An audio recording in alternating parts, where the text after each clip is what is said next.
Salam budaya, salam sehat, rahayu. Sih ing Allah rejeki lumintu datan ana rote. Karena welas asih Gusti Allah, rejeki terus menerus tanpa ada surutnya. Bulan Suro ya dianggap sebagai bulan yang hari-harinya adalah sakral ya. Kali ini saya ingin mengutarakan salah satu cara manekung atau bermeditasi untuk menuju manunggaling kawula Gusti yang dilakukan para leluhur kita pada zaman dahulu. Nah, ini akan baik jika dimulai pada saat bulan Suro ini. Ya, pokok-pokok yang pernah saya utarakan adalah bagaimana melakukan triwikromo, 3 kesadaran yang disatukan. Kemudian juga sesuai panduan saya, cara bernapas yang benar, tarik dari hidung, keluarkan mulut sambil lidah ditekan ke atas ya, seperti saya uraikan di channel KCB yang lalu. Dan jangan lupa sembah luhur ya, tangan buat di atas ya. Jadi sembah luhur Gusti Kang Maha Kuwasa, sembah cipta leluhurku, bapa biyungku lan guru-guruku, sembah jojo hati nuraniku, guru sejatiku. Aku ini hidup, hidupku adalah cahaya Tuhan. Ini badanku, ini namaku. Tony Yunus, Tony Yunus, Tony Yunus. Disebutkan 3 kali ya. Itu merupakan satu pengakuan eksistensi kita. Nah, remen ngudi kebatosan, sak solot-solote bisa oleh sasmita ing rasa, adoh saka rubeda, soroting Gusti nyorotin roh, mujudake pepadanging pikir lan pepadanging budi. Artinya, jika suka kebatinan, maka dengan giat kita lakukan akan jauh dari halangan.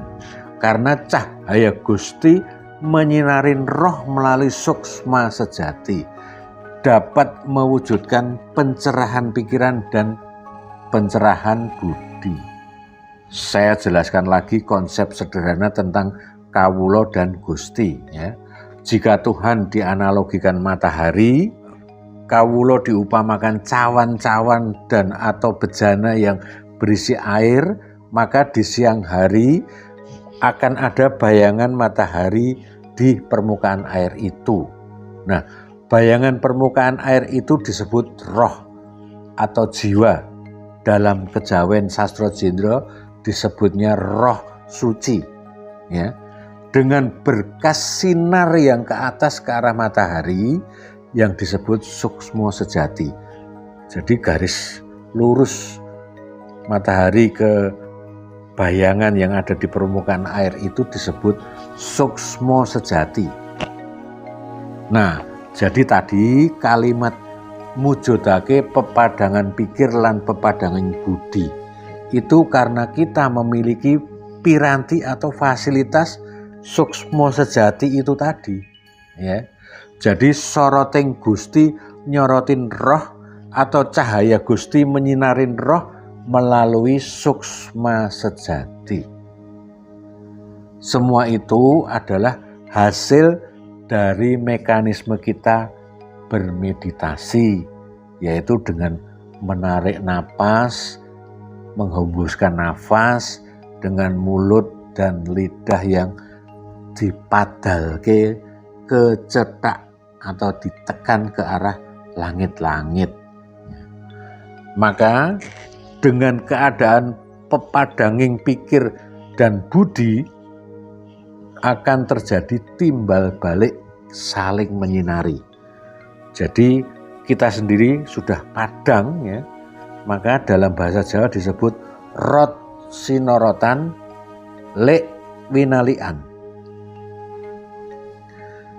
Pencapaian pencerahan atau manunggaling kawula Gusti itu tadi bisa terjadi jika roh suci atau jiwa kita bisa meniti ke atas melalui garis jalur sukmo sejati tadi. Nah, bagaimana cara meniti ke atas? Yaitu dengan ibadah kebaikan. Nah, bermeditasi itu bukan sekedar latihan pernapasan saja atau duduk diam, tetapi juga harus menjadi menebalkan keimanan, meningkatkan kualitas mental spiritual dalam menghadapi kehidupan nyata sehari-hari. Kita lebih mengenal dengan istilah kesolehan. Itu tadi yang namanya meniti ke arah matahari, yaitu dengan ibadah keimanan. Jadi kita harus hidup baik. Nah, sobat-sobat budaya, dengan sering bermeditasi mendapatkan suatu kondisi yang baik, ketenangan, dan juga maka sobat budaya akan mencapai hidup yang kecil dari kekhawatiran, mungkin tanpa kekhawatiran. Karena kecerdasan spiritual dari sobat-sobat sekalian akan semakin berkualitas, dapat memecahkan kehidupan nyata. Inilah sebetulnya kenapa orang-orang yang gemar meditasi juga cerdas, pandai mengatasi persoalan. Hidupnya juga secara keduniawian pasti cukup atau sejahtera atau bahkan berlimpah. Lalu, apakah dogma atau aturan-aturan yang ada dalam satu kehidupan yang dituliskan dalam buku-buku itu perlu? Secara empirisme bisa dinyatakan suatu dogma atau aturan yang baik. Tetapi sobat-sobat budaya, pemahaman atau penafsirannya kadang-kadang sering diterjemahkan salah kaprah.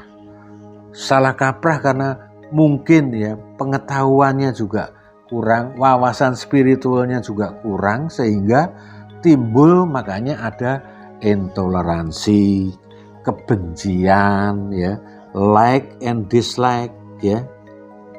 Maka para sesepuh yang sudah mumpuni melepaskan kemapanan. Semua kejadian sehari-hari dikritisi dengan kecerdasan spiritual yang dia miliki. Nah, sobat-sobat budaya, perahu sudah ditambatkan. Perahu siap berlayar di lautan.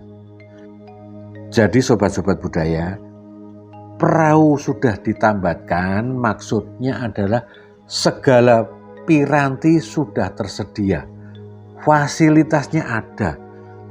Roh suci atau sukmo sejati sudah tersedia, maka tinggal siap dilaksanakan. Perahu siap berlayar di lautan. Demikian dulu sobat, salam budaya, rahayu, rahayu, rahayu.